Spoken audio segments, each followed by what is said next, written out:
I was born to preach the gospel. I was born to preach the gospel. I was born to preach the gospel. And I sure do love my job. Yeah. I was born to preach the gospel. I was born to preach the gospel. I'm born to preach the gospel. And I sure do love my job. Yeah. Yes, I really love my job. I'm a disciple that makes disciples that makes disciples. Oh, I'm a disciple that makes disciples that makes disciples. I'm a disciple that makes disciples that makes disciples. Yes, I'm a disciple that makes disciples that makes disciples. I'm a disciple that makes disciples that makes disciples. I'm a disciple that makes disciples that makes disciples. Get firmly rooted. So let's get firmly rooted. Let's get firmly rooted. So let's get firmly rooted. Oh, I'm a disciple that makes disciples that makes disciples. I'm a disciple that makes disciples that makes disciples. I'm a disciple that makes disciples that makes disciples. Let's get firmly rooted. Firmly rooted. Let's get firmly rooted.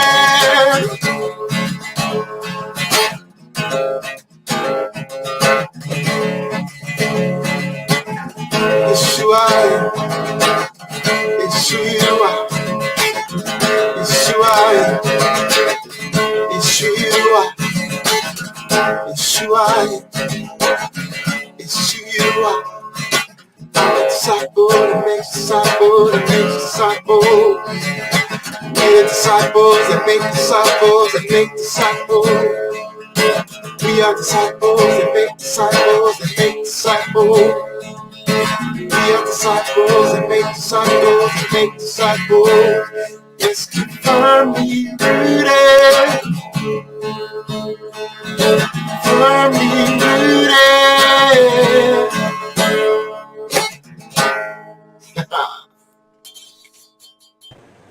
Hey, good morning, everyone, and happy Wednesday morning. We are strengthening our roots. Good to have you, firmly rooted family. Let's see, Bert Reggiani, good morning.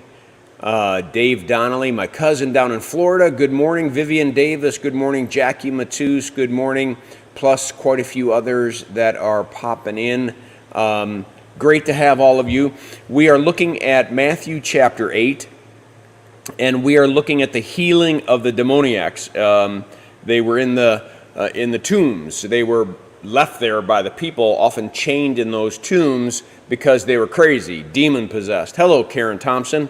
And again, if you have a synoptic gospel, you can see that Matthew, Mark, and Luke, all three record this event, and actually Mark and Luke record more detail than Matthew does. But here's how it goes. Jesus had gone across the lake. Remember that yesterday's devotion, there was the storm in the boat. He was sleeping. He says to the winds and the waves, "Be still." And all of a sudden they're still. And the disciples want to know, who is this that even the winds and the waves obey him? Jesus is showing authority over illnesses. He's showing authority over nature itself. He's showing authority now over demonic forces. And so he gets to the other side, and it says he entered the region of the Gadarenes. And there was this demon-possessed people there, 2 of them, and they were violent. And they were so violent that they would be left in the tomb area. As soon as Jesus gets near, the demons speak. "What do you want with us, Son of God? Have you come to torture us before the appointed time?" I just want you to catch the truths there spoken by the demonic forces. Have you come to torture us before the appointed time? They know their end is coming. They know they're doomed. I also want you to know that nobody's freaked out by the fact that there are demons speaking through another human being. It amazes me that we think demon possession has ended. Why would we think any of that has ended? It has been in existence since the fall. Since this demonic war with the kingdom of God, it's been in existence, and here you have these people who are demon possessed. They beg Jesus to, rather than cast them into the abyss, cast them into hell, that they would be cast into these pigs. So now you realize that Jesus is in non-Jewish territory, right? Because there would be no pigs. He's in non-Jewish territory talking to some demoniacs, and he agrees. They can do nothing until he authorizes it, and he says, "Go." So these demons, not just one, a legion of demons come out of those individuals, and they enter into the pigs, and the pigs run off the cliff and jump off into the ravine. If you look at the other Gospels, it tells us that the man was in his right mind. They clothed him, and he was in his right mind. The individual, the demoniac, is completely restored back to the way he was supposed to be, back to the way that God created him to be. He is completely restored. The demons are gone, and he's back in his right mind. What's the response of the town? They pleaded with Jesus to leave. Where other towns and other people are bringing the sick to Jesus, saying, "Man, if he could do this to one person, I want to bring somebody else in," they asked Jesus to leave. Why? Well, he affected their economy, right? The pigs were more important than the demoniac. The pigs were more important than the human being.